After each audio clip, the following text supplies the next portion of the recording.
అందరికీ నమస్కారం. IYR talks మొదలుపెట్టి ఎఫెక్టివ్గా పోస్టింగ్స్ మొదలుపెట్టి ఒక సంవత్సర కాలం అయింది. ఈ సంవత్సర కాలంలో సబ్స్క్రైబర్స్ బేసు 3,000 నుంచి 33,000 దాకా పెరిగింది. ఐవైఆర్ టాక్స్ను ఆదరిస్తున్న మీ అందరికీ నా ధన్యవాదాలు. భవిష్యత్తులో కూడా ఇదే రకంగా ఐవైఆర్ టాక్స్ని మీరు ఆదరిస్తారని ఆశిస్తూ ఉన్నాను. Thank you. టైం ఫ్రేమ్ ఎన్నాళ్ళు పట్టవచ్చు, ఇదే మొదలు పెడితే.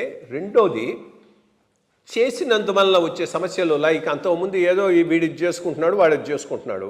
ఇప్పుడు నువ్వు సర్వే చేసిన తర్వాత వాడిది 2 ఎకరాలని ఉండొచ్చు ఆన్ పేపర్, యాక్చువల్గా కల్టివేట్ చేస్తున్నది 1.5 ఎకరా కావచ్చు. సర్వే చేసిన తర్వాత నీది 1.5 ఎకరా అని వాడిని కన్విన్స్ చేయటం ఒక ప్రాబ్లం అవుతుంది. ఒక్కొక్కప్పుడు 3 ఎకరాలు పొజిషన్లో ఉండొచ్చు, బట్ యాక్చువల్లీ రికార్డు 2 ఎకరాలు ఉండొచ్చు. అప్పుడు వాడిని 2 ఎకరాలు కుదించడం సమస్య అవుతుంది. ఇటువంటి ఇష్యూస్ను ఎట్లా డీల్ చేయాల్సి ఉంటుంది మన కేస్ సర్వే కనుక మొదలెట్టి? ఇప్పుడు ఎట్లా ఉందంటే, మేము నిజామాబాద్లో చేసినప్పుడు ఇవన్నీ ప్రాబ్లమ్స్, మీరు చెప్పిన ప్రాబ్లమ్స్ అన్నీ నిజామాబాద్లో కూడా మేము ఎదురైనాయి. దానికి ఒక ఇంపార్టెంట్ ఏమంటే పబ్లిక్ ఎడ్యుకేషన్. మేము సర్వే మొదలుపెట్టే ముందు ఒక 2-3 సార్లు గ్రామ సభలు పెట్టేసి మేము చేయబోతున్నాము, ఎట్లా చేయబోతున్నాము, దానివల్ల ఏమేమి రిజల్ట్స్ వస్తాయి, ఏమేమి సమస్యలు వస్తాయి, ఎందుకు వస్తాయి, దానికి ఎట్లా మనము సమాధానం చేసుకోవాలి అని ఎక్స్ప్లెయిన్ చేయడం జరిగింది. ఒకసారి పీపుల్కి అంతా ఎక్స్ప్లెయిన్ అయిపోతే ఆ సర్వే చేసినప్పుడు ఆ భూస్వామి ఎవరున్నారో ఆయన నైబర్ ఎవరున్నారో ఆ ఇద్దరు ఉండాలి. ఇద్దరు కలిసి ఇది నా బౌండరీ అని చూపించాలి. ఆ బౌండరీ మనం ఫోటోగ్రాఫ్లో రికార్డ్స్లో ఇన్కార్పొరేట్ చేస్తాము. దాని తర్వాత ఎక్స్టెండ్ క్యాలిక్యులేట్ చేస్తాం. అక్కడ డిస్ప్యూట్ వస్తే ఏం చేస్తాం? అక్కడ బౌండరీకి డిస్ప్యూట్ జనరలీ రాదు. వచ్చినప్పుడు దానికి మనం మెకానిజం ప్రిపేర్ చేసినాము. ఒక మెకానిజం ప్రిపేర్ చేసినట్టు ఒక 3 స్టేజ్ మెకానిజం చేసినాము. ఫస్ట్ ఒక విలేజ్లో ఒక ఎల్డర్స్ కమిటీ అనేది ఫామ్ చేసినాము. 2-3 పెద్దలు విలేజ్లో కూర్చుండి ఇది ఎవరు ఇది బాండ కరెక్ట్, ఎవరు కాదు, ఇది బాండ ఇది కాదు, ఇది అని కరెక్ట్ చేస్తారు. దాదాపు ప్రతి చోటు అక్కడ ఏదో ఒక గట్టు ఏదైనా ఉంటుంది. లేకుండా చోటు అటువంటి ప్రాబ్లం రావచ్చు. ఆయన అంటాడు నా బాండ్ ఇక్కడ వరకు నేను అన్నట్టు. అప్పుడు ఆ పెద్ద మనుషులు కూర్చుండి అక్కడ డిసైడ్ చేయడం. అది సాల్వ్ కాకపోతే మళ్ళీ ఆ రెవెన్యూ ఇన్స్పెక్టర్ దగ్గర కానీ తహసీల్దార్ దగ్గర కానీ వాళ్ళిద్దరిని నీ డాక్యుమెంట్స్ తీసుకురా అయిన సంగతి చెప్పేసి ఆ సర్నే పంపించి పాత రికార్డ్స్ ప్రకారం కొలతలు చేసి నీ బాండ్ ఇంతవరకు నిర్ధారించి దాన్ని ఇన్కార్పొరేట్ చేయడం జరుగుతుంది. అది అటువంటి దానికి పద్ధతులు ఉన్నాయి మనకు.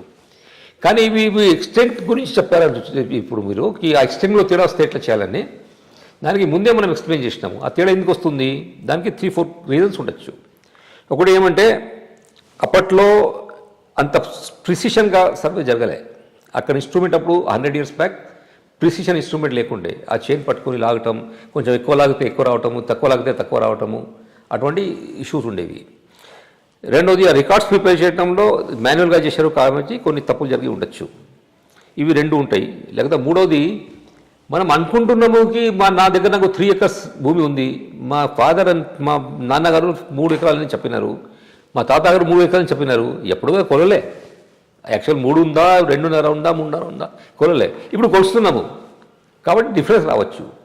బౌండరీస్ కరెక్ట్గా ఉన్నప్పుడు ఆ డిఫరెన్స్ వస్తే ఆయన ఎక్స్ప్లెయిన్ చేయాలి. అయ్యా నేను అర ఎకరం భూమి పోయింది, ఎక్కడ పోయింది, నాకు ఇవ్వండి అంటే నువ్వు చెప్పు, నీ బౌండరీస్ ప్రకారం చూపిస్తున్నాం కదా. అప్పుడప్పుడు ఎప్పుడవుతుంటే నా ప్రాపర్టీలో ఒక ఎకరం తగ్గింది, నా పక్క ఉన్న దానిలో 1/2 ఎకరం పెరిగింది. కాబట్టి క్లియర్గా ఒక ఎకరా ఇక్కడి నుంచి అటు పోయిందంటే క్లియర్గా మనకు తెలుస్తుంది.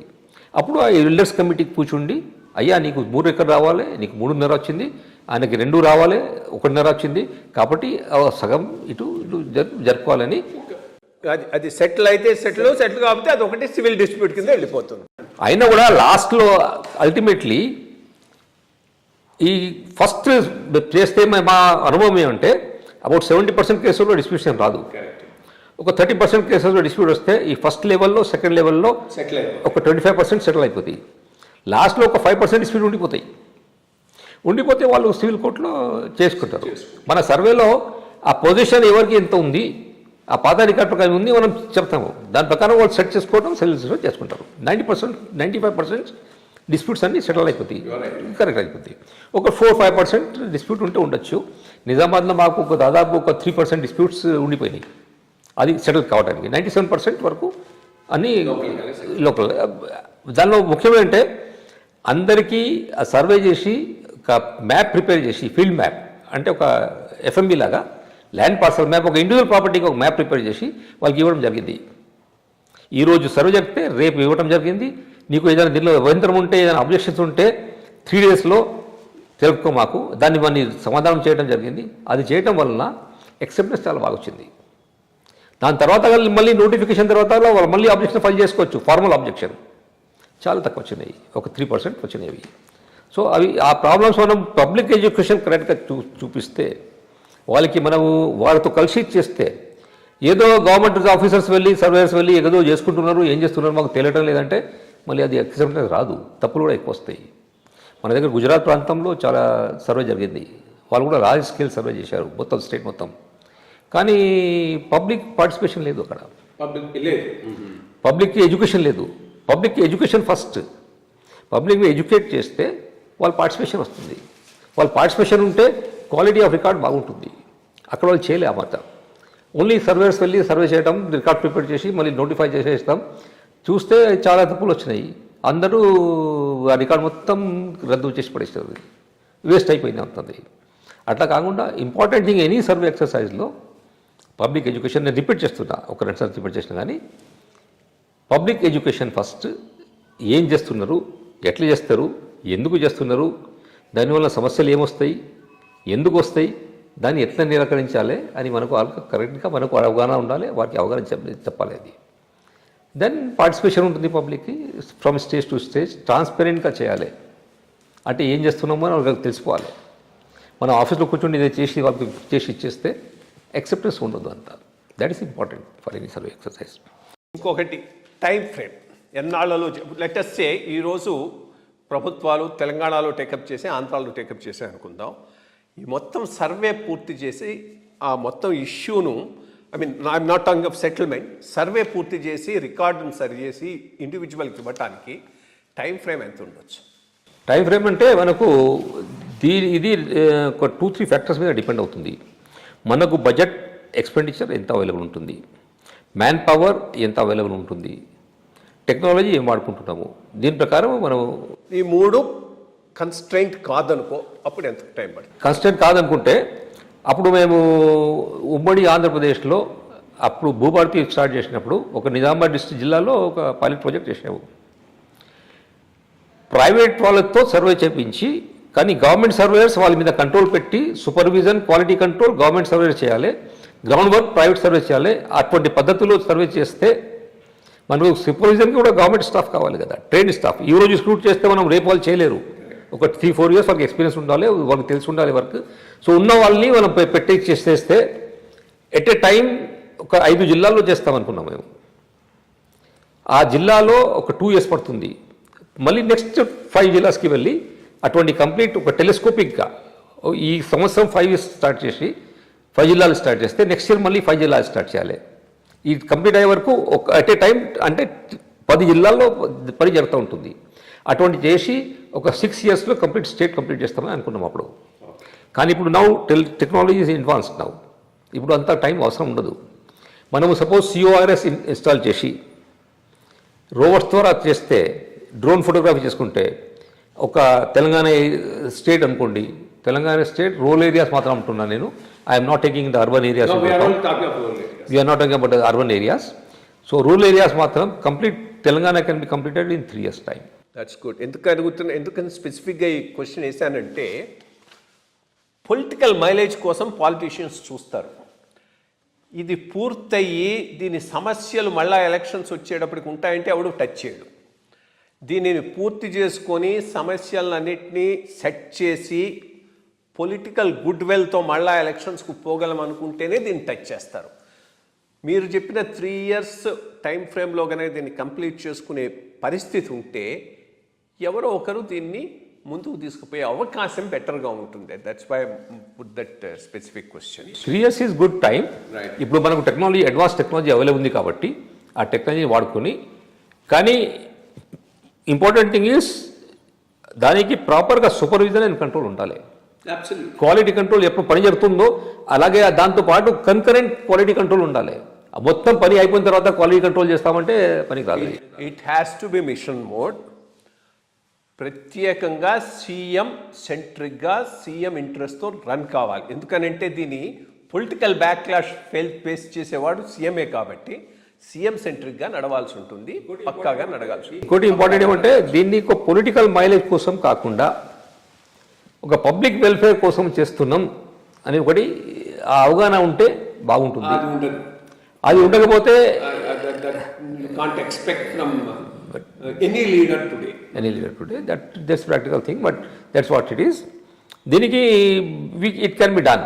Right. The people who are in charge of this work should understand the nitty-gritty of this. They should study properly. They should understand the whole issues and then implement it. దానికి they should also have good tenure to work it. So it is not a very difficult thing.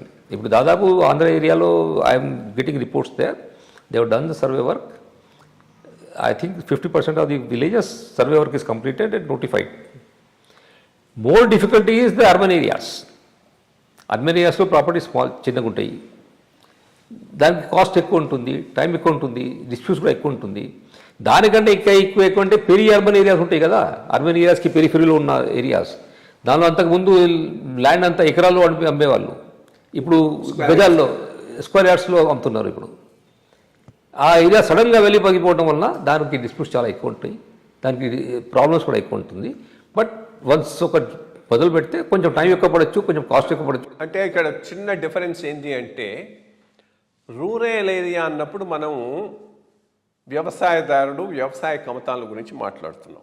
Urban area అన్నప్పుడు dwelling హౌసెస్లో కొంత ఉన్నా చాలా వరకు sort out అవుతాయి, ఏదో boundaries ఉంటాయి, establish ఉంటుంది, ఒకటి రెండు ఉంటే సివిల్ డిస్ప్యూట్స్లో సెటిల్ అవుతూ ఉంటాయి. సో మన మేజర్ కాన్సన్ట్రేషన్ ముందు మొదలు పెట్టడానికి అగ్రికల్చరల్ ల్యాండ్ విలేజెస్తోనే మొదలు పెట్టడం better. That's I think you may right, okay. I beg to differ here. Right, okay. ఇప్పుడు మనకు 3 ఏరియాస్ చూడాలి. ఒకటి rural areas where agriculture lands are there mostly.